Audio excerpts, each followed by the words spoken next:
Well, first thing is it's really good to see everybody here. It's like a family reunion. It's a sad day, but I'm finding a lot of strength in seeing all these faces here. I just want to let everybody know I love you guys so much. I'm so thankful you guys are here. And yeah, it's good. It's a little nostalgia. So I prepared a little something. I'm really bad at this stuff. But you know, after just thanking you guys to be here and everything like that, everybody keeps asking, are you okay and all that. And you know what, I think we all are okay. We're gonna be okay because, my dad gave us the strength to do all that stuff, and we have a big network, but it's also okay not to be okay. We try to pretend like we're super strong and everything is gonna be okay, and it will. But we have some low moments with stuff like this, and that's okay. That's what makes us human. And that's why I love everybody so much. But to be honest, I'm just really surprised that we didn't do this at Costco. You love Costco. I mean, if he had it his way, we'd all be in the parking lot over there right now, getting free samples and all that kind of stuff. Instead, you come over with the oddest stuff, and I got this deal, it's $4, and I got this, and you come over with a truck full of cup of noodle or something. I mean, it was crazy. It was awesome. But he was always thinking about somebody else. He was always just, like they were saying about bringing grandma a piece of candy, or my boys went to the Boys and Girls Club, and he was over there weekly. I mean, several times a week. We said, you gotta stop bringing them so much junk. And he didn't care. He was, but he loved us all so much, and it always came through. Life once asked death, why do people love me so much and just hate you? And to which death responded, because you're a beautiful lie, and I'm the ugly truth, my son. And Craig kind of hit it on the head when he started this, is that we don't know why, we don't really need to know why. We'll never know why. Nobody ever knows why. Nobody ever expects these tragedies. And we can't beat ourselves up over it. The silver lining is that we have each other. I'm seeing so many people in this room that I hope we keep in touch now. There is some silver lining. We can all come together. And that's a good purpose for all of this stuff, because I really do love you guys and miss everybody in this room. But it was kind of weird too, because, Jess and I, we've lost, 6 people this last year. It's been a taxing year. And it kind of prepared me a little bit for some of this. I know it's going to happen, and it's going to go. It doesn't make things any easier. But, Rich had a dream about my dad the night before. Where's little Bobby at? Bobby, he posted that thing on Facebook about the nostalgic times we used to have going to the Storm games. We were like the three amigos. We go to Storm games and Padre games and have these little road trips and everything like that. And, Bobby would pick on me, and then my dad would pick on him, and then Bobby would get mad at my dad because he was always sticking up for me, even though he's like 8 times my size. And it was just so fun. The memories that we had were just absolutely phenomenal. With that being said, my son Maddie was asking questions about death the night before, and I didn't really know how to answer. And this stuff is really predetermined. From the moment that he was born, today, that day was going to be his last day, one way or the other. We can beat ourselves up over it, but the bottom line is that, it happened. It's time to move on. And, in order to heal, we don't need to know all the details. They really are irrelevant. We just need to know who he was. He was the best guy I knew. He's my hero.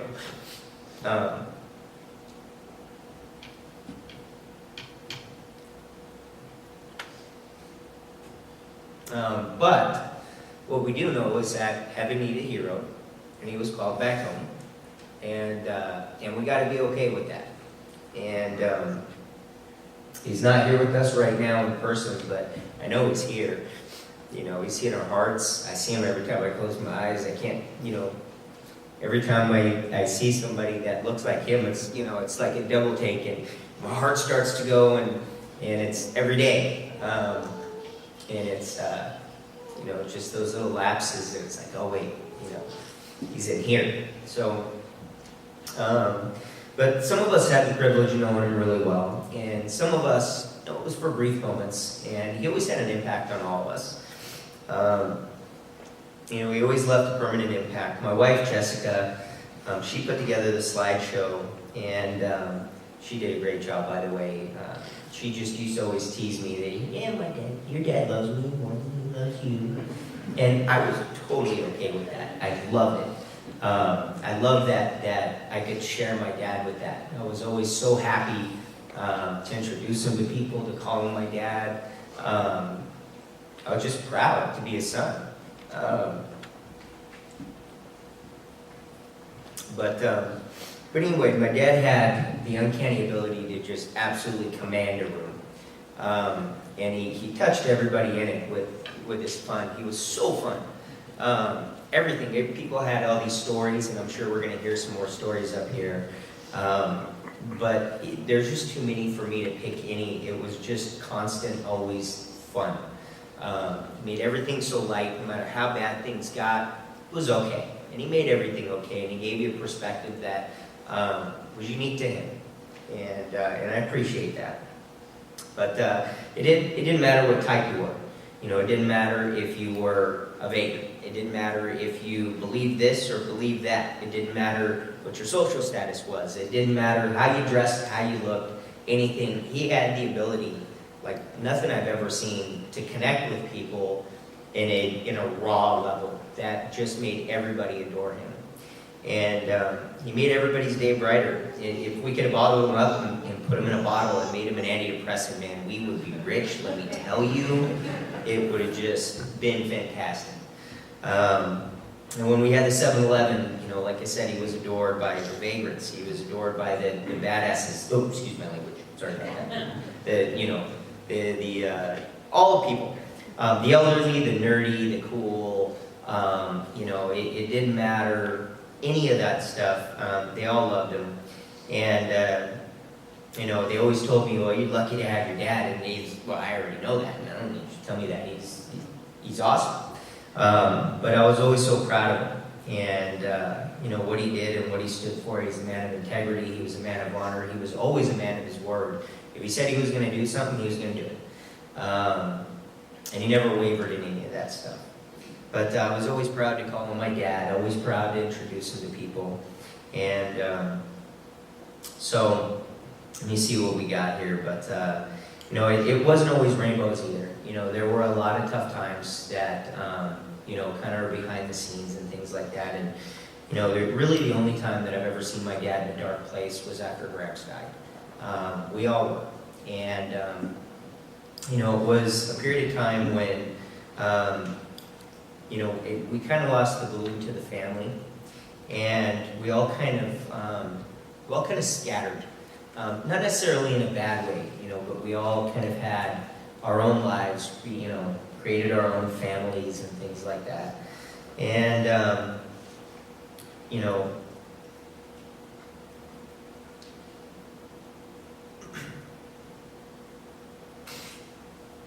but he was always somebody, even in those dark times, that you were drawn to.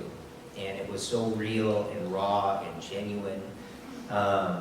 And he was, you know, even in his dark times, he had the ability to just make you see things in a different way and made you see life in such a beautiful way.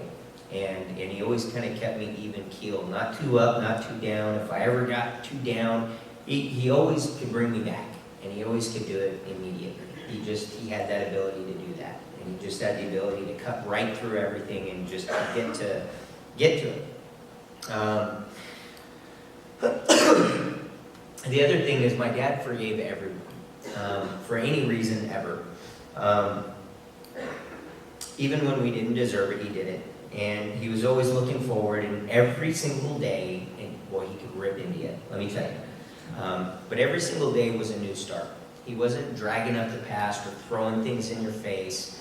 Every day was a brand new opportunity to be the man or the woman that he knew you could be. And he gave you the opportunity, and he gave you the tools and the help and the support and everything you needed to do it, mostly by just making you so positive, and the good vibe that he had. He had such a positive vibration that was, like Carol said, it was infectious.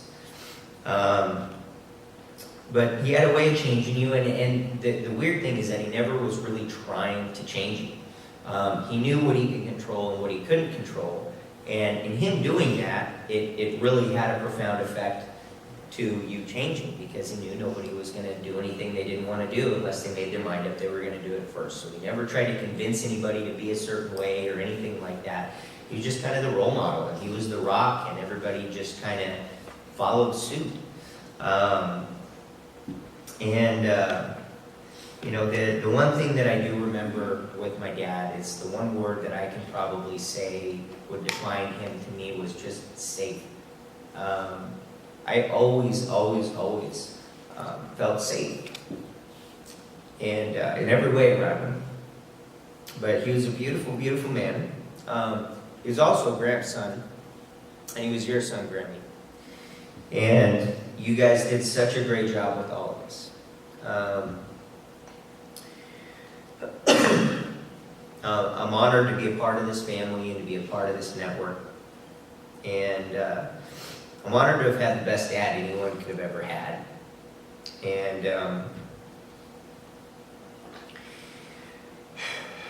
excuse me. But all of that hit me real hard as I'm up here looking at everybody. We do have such a big network, and I'm finding so much more strength in everybody else being a part of this, and everybody else in that pain. It may sound a little weird, but you know, it's tough to find that strength, and when we see others hurting that are the strongest people in our life that we know, and we see them hurting, you know, it gives us a little bit of strength to go, you know what, I need to help him now. And I think everybody's kind of being that way. Everybody is finding a little bit of strength for everybody else.